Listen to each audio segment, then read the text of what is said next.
रात गहरी थी। हिमालय की चोटियों पर बर्फ धीरे धीरे गिर रही थी। चारों ओर शांति थी, पर उस शांति में भी एक रहस्य था। एक नाद, एक ऊर्जा जो हर बर्फ के कण में बह रही थी।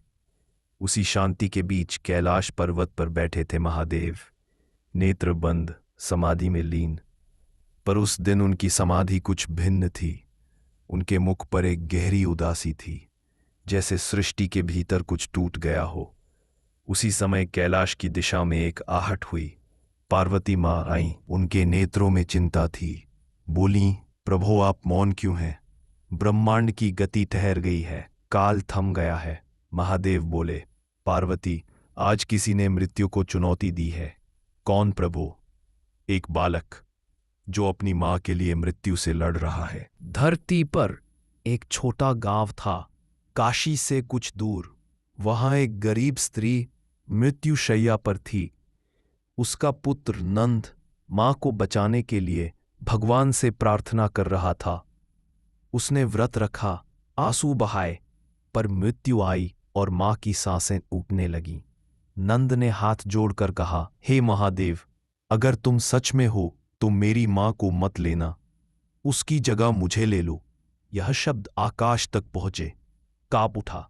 महादेव ने आंखें खोली, बोले, पार्वती, यह वह भक्ति है जो स्वयं मृत्यु को भी रोक सकती है। वे धरती पर उतरे, एक भिक्षुक का रूप धारण किया। गांव के बाहर की एक झोपड़ी में गए, जहां नंद अपनी मां के पास बैठा था। भिक्षुक ने कहा, बेटा, क्या तू अपनी मां को बचाना चाहता है? नंद ने कहा, हाँ बाबा, चाहे मेरी जान क्यों न चली जाए। भिक्षुक मुस्कुराए, बोले, तो आज तेरी परीक्षा होगी। उन्होंने एक पात्र में जल डाला और कहा, इस जल में अपनी भक्ति रख। अगर तेरी श्रद्धा सच्ची होगी तो यह जल अमृत बन जाएगा। नंद ने आंसू से वह जल छुआ, मंत्र बोला, हर हर महादेव। क्षण भर में वह जल तेजी से चमकने लगा। झोपड़ी में एक अद्भुत प्रकाश फैला और मां की सांसें फिर से चलने लगीं। नंद ने सिर झुकाकर कहा, आप कौन है बाबा? भिक्षुक बोले, मैं वही हूं जिसे तूने पुकारा था। और अगली ही क्षण वह रूप विलीन हो गया। सिर्फ राख रह गई, और उस राख में 3 अक्षर जल रहे थे, ओम नमः शिवाय। पूरा गांव दौड़ आया। नंद ने सबको बताया, महादेव आए थे, उन्होंने मेरी मां को जीवन दिया।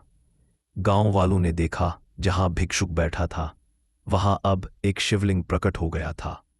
उस दिन से उस स्थान को लोग मृत्युहरेश्वर कहने लगे, वह स्थान जहां महादेव ने मृत्यु को भी झुका दिया। कहते हैं, आज भी उस शिवलिंग के पास जो सच्चे हृदय से हर हर महादेव कहता है, उसकी कोई भी मनोकामना अधूरी नहीं रहती। और कैलाश पर बैठे महादेव मुस्कुराते हैं, क्योंकि वह जानते हैं सृष्टि की सबसे बड़ी शक्ति ना तो त्रिशूल है, ना भस्म, बल्कि एक बालक का निर्मल हृदय जो प्रेम से भरा हो। यही है महादेव का सत्य। भक्ति में जो समर्पण है, वही अमरत्व है।